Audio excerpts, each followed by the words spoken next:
ನಮಸ್ಕಾರ ಕರ್ನಾಟಕ, ಎಲ್ರಿಗೂ ಸ್ಪೋರ್ಟ್ಸ್ ಎಡ ಕನ್ನಡ ಯೂಟ್ಯೂಬ್ ಚಾನಲ್ಗೆ ಸ್ವಾಗತ ಸುಸ್ವಾಗತ ಗೆಳೆಯರೆ ಅಂತ ಹೇಳ್ತಾ, ಯಾರ್ಯಾರು ಮೊದಲ ಬಾರಿ ನನ್ನ ಯೂಟ್ಯೂಬ್ ಚಾನಲ್ ನೋಡ್ತಿರೋ ದಯವಿಟ್ಟು ಸಬ್ಸ್ಕ್ರೈಬ್ ಹಾಗೆ ಸಪೋರ್ಟ್ ಮಾಡಿ ಅಂತ ಕೇಳ್ಕೊಳ್ತಾ ಇವತ್ತಿನ ಈ ವಿಡಿಯೋನ ಸ್ಟಾರ್ಟ್ ಮಾಡ್ತಾ ಇದ್ದೀನಿ ಗೆಳೆಯರೆ.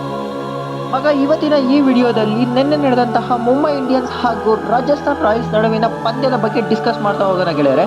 ಮೊದಲನೇದಾಗಿ ನಮ್ಮ ಮುಂಬೈ ಇಂಡಿಯನ್ಸ್ ಬಗ್ಗೆ ಮಾತಾಡಬೇಕು ಅಂತಂದರೆ, ನನಗೆ ನಿನ್ನೆ ಮ್ಯಾಚ್ ನೋಡ್ಬಿಟ್ಟು ನಾನೇ ಒಂಥರ ಶಾಕ್ ಆದೆ. ಯಾಕಪ್ಪ ಅಂತಂತಂದರೆ, ಪ್ರೀವಿಯಸ್ ಮ್ಯಾಚಲ್ಲಿ SRH ಮೇಲೆ 241 ಹೊಡೆದಂತಹ ನಮ್ಮ ಮುಂಬೈ ಇಂಡಿಯನ್ಸ್ ಅವರು ನಿನ್ನೆ ಮ್ಯಾಚ್ ನೋಡಿದ್ರೆ ಕೇವಲ 129 ರನ್ಗೆ 9 ವಿಕೆಟ್ ಕಳ್ಕೊಂಡ್ರು. ಇದನ್ನು ನೋಡಿದಂತಹ ನಾನು, ಇದೇನಪ್ಪ ಮುಂಬೈ ಇಂಡಿಯನ್ಸ್ ಇಲ್ಲ ಬೇರೆ ಯಾವುದೋ ಮ್ಯಾಚ್ ನೋಡ್ತಾ ಇದ್ದೀನಿ ಅನ್ನೋ ಫೀಲ್ ಬಂತು.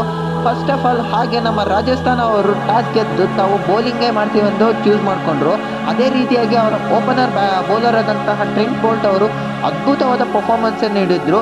ಮುಂಬೈ ಇಂಡಿಯನ್ಸ್ನ ಟಾಪ್ ಬ್ಯಾಟ್ಸ್ಮನ್ಗಳಾದಂತಹ ರೋಹಿತ್ ಶರ್ಮಾ ಆಗಿರ್ಬೋದು, ಹಾಗೆ ನಮನ್ದೀರ್ ಆಗಿರ್ಬೋದು, ಹಾಗೆ ನಮ್ಮ ಡೆವಿನ್ ಬ್ರೆವಿಸ್ ಅವರನ್ನು ಕೂಡ ಗೋಲ್ಡನ್ ಡಕ್ ಮಾಡಿ 3 ವಿಕೆಟನ್ನು ಪಡೆದರು. ತದನಂತರ ಜೊತೆಯಾದಂತಹ ನಮ್ಮ ತಿಲಕ್ ವರ್ಮಾ ಹಾಗೂ ನಮ್ಮ ಕ್ಯಾಪ್ಟನ್ ಆದಂತಹ ಹಾರ್ದಿಕ್ ಪಾಂಡ್ಯ ಅವರು ತಮ್ಮ ತಂಡದ ಉಳಿವಿಗಾಗಿ ಅದ್ಭುತವಾದ ಪರ್ಫಾರ್ಮೆನ್ಸ್ ನೀಡಿದರು. ಇವರಿಬ್ಬರ ನೆರವಿನಿಂದಾಗಿ ನಮ್ಮ ಮುಂಬೈ ಇಂಡಿಯನ್ಸ್ ಅವರು ನಿಗದಿತ 20 ಓವರ್ಗಳಲ್ಲಿ 129 ರನ್ಗಳನ್ನು ಗಳಿಸಿದರು. ಇದರಲ್ಲಿ ನಮ್ಮ ತಿಲಕ್ ವರ್ಮಾ ಅವರು 29 ಬಾಲ್ಗಳಲ್ಲಿ 32 ರನ್ಗಳನ್ನು ಸಿಡಿಸಿದರು. ಇದರಲ್ಲಿ ಅದ್ಭುತವಾದ ಭರ್ಜರಿ 2 ಸಿಕ್ಸರ್ಗಳು ಇನ್ಕ್ಲೂಡ್ ಆಗಿದ್ದರು. ಹಾಗೆ ನಮ್ಮ ಕ್ಯಾಪ್ಟನ್ ಆದಂತಹ ಹಾರ್ದಿಕ್ ಪಾಂಡ್ಯ ಅವರು ಕೂಡ ಚೆನ್ನಾಗಿ ಬ್ಯಾಟಿಂಗ್ ಕೂಡ ಆಡಿದ್ರು. ಅವರು ಕೂಡ ಕೇವಲ 21 ಬಾಲ್ಗಳಲ್ಲಿ 34 ರನ್ಗಳನ್ನು ಸಿಡಿಸಿದರು. ಇದರಲ್ಲಿ 6 4ಗಳು ಇನ್ಕ್ಲೂಡ್ ಆಗಿದ್ದರು ಗೆಳೆಯರೆ.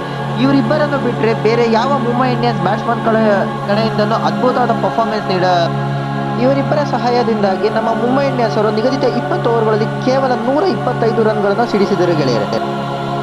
ಈ ಗುರಿಯನ್ನು ಬೆನ್ನತ್ತಿದಂತಹ ನಮ್ಮ ರಾಜಸ್ಥಾನ್ ರಾಯಲ್ಸ್ ಅವ್ರಿಗೂ ಕೂಡ ಈ ಬಾರಿಯೂ ಕೂಡ ತಮ್ಮ ಓಪನರ್ ಬ್ಯಾಟ್ಸ್ಮನ್ ಆದಂತಹ ಯಶಸ್ವಿ ಜೈಸ್ವಾಲ್ ಹಾಗೂ ಜಾಸ್ ಬಟ್ಲರ್ ಅವರು ಕೂಡ ನಿರಾಸೆ ಮೂಡಿಸಿದ್ರು. ಇವರು ಅಲ್ಪ ಮೊತ್ತಕ್ಕೆ ತಮ್ಮ ವಿಕೆಟ್ಗಳನ್ನು ಕೈಯೊಪ್ಪಿಸಿದರು. ಹಾಗೆ ಇವರ ಜೊತೆ ನಮ್ಮ ಕ್ಯಾಪ್ಟನ್ ಆದಂತಹ ಸಂಜು ಸ್ಯಾಮ್ಸನ್ ಕೂಡ ಏನು ಅಂತ ಪರ್ಫಾರ್ಮೆನ್ಸ್ ಹೇಳ್ಕೊಳಕ್ಕೆ ಬರಲಿಲ್ಲ. ಆದರೆ 3 ಮ್ಯಾಚ್ಗಳಿಂದ ಅದ್ಭುತವಾಗಿ ಪರ್ಫಾರ್ಮೆನ್ಸ್ ನೀಡಿದಂತಹ ನಮ್ಮ ರಿಯಾನ್ ಪರಾಗ್ ಅವರು ತಮ್ಮ ತಂಡದ ಗೆಲುವಿಗಾಗಿ ಹೋರಾಟವನ್ನೇ ನಡೆಸಿದ್ರು. ಇವರು 39 ಬಾಲ್ಗಳಲ್ಲಿ 54 ರನ್ಗಳನ್ನು ಸಿಡಿಸಿದರು. ಇದರಲ್ಲಿ 3 ಸಿಕ್ಸರ್ಗಳು ಹಾಗೂ ಭರ್ಜರಿಯಾದ 5 4ಗಳು ಇನ್ಕ್ಲೂಡ್ ಆಗಿದ್ದರು ಗೆಳೆಯರೆ. ಹಾಗೆ ನಮ್ಮ ರವಿಚಂದ್ರನ್ ಅಶ್ವಿನ್ ಕೂಡ 16 ಬಾಲ್ಗಳಲ್ಲಿ 16 ರನ್ಗಳನ್ನು ಸಿಡಿಸಿದರು. ಇದರಲ್ಲಿ 1 4 ಇನ್ಕ್ಲೂಡ್ ಆಗಿತ್ತು. ಈ ಎಲ್ಲ ಸಹಾಯದಿಂದಾಗಿ ನಮ್ಮ ರಾಜಸ್ಥಾನ್ ರಾಯಲ್ಸ್ ಅವರು ಇನ್ನು 27 ಬಾಲ್ಗಳು ಇದ್ದಂತೆಯೇ ತಾವು 4 ವಿಕೆಟ್ಗಳನ್ನು ಕಳೆದುಕೊಂಡು ತಮ್ಮ ಜಯಶಾಲಿಯಾಗಿ ಹೊರಹೊಮ್ಮಿದ್ರು. ಇದರಿಂದಾಗಿ ಆಡಿದ 3 ಮ್ಯಾಚನ್ನು ಗೆದ್ದಂತಹ ನಮ್ಮ ರಾಜಸ್ಥಾನ್ ರಾಯಲ್ಸ್ ಅವರು ಟೇಬಲ್ನ ಟಾಪರ್ ಆಗಿ ಉಳಿದ್ರು. ಹಾಗೆ 3ಕ್ಕೆ 3 ಮ್ಯಾಚನ್ನು ಸೋತಂತಹ ನಮ್ಮ ಮುಂಬೈ ಇಂಡಿಯನ್ಸ್ ಅವರು ಟೇಬಲ್ನ ಬಾಟಮಲ್ಲಿ ಕಚ್ಕೊಂಡ್ರು ಗೆಳೆಯರೆ. ಸೊ ಈ ವಿಡಿಯೋಗೆ ಇಲ್ಲಿಗೆ ಇಷ್ಟೇ. ಮುಂದಿನ ವಿಡಿಯೋದಲ್ಲಿ ಇನ್ನೂ ಹೆಚ್ಚು ಸ್ಪೋರ್ಟ್ಸ್ ರಿಲೇಟೆಡ್ ಇನ್ಫಾರ್ಮೇಷನ್ ತರ್ತಾನೆ ಹೋಗ್ತೀನಿ.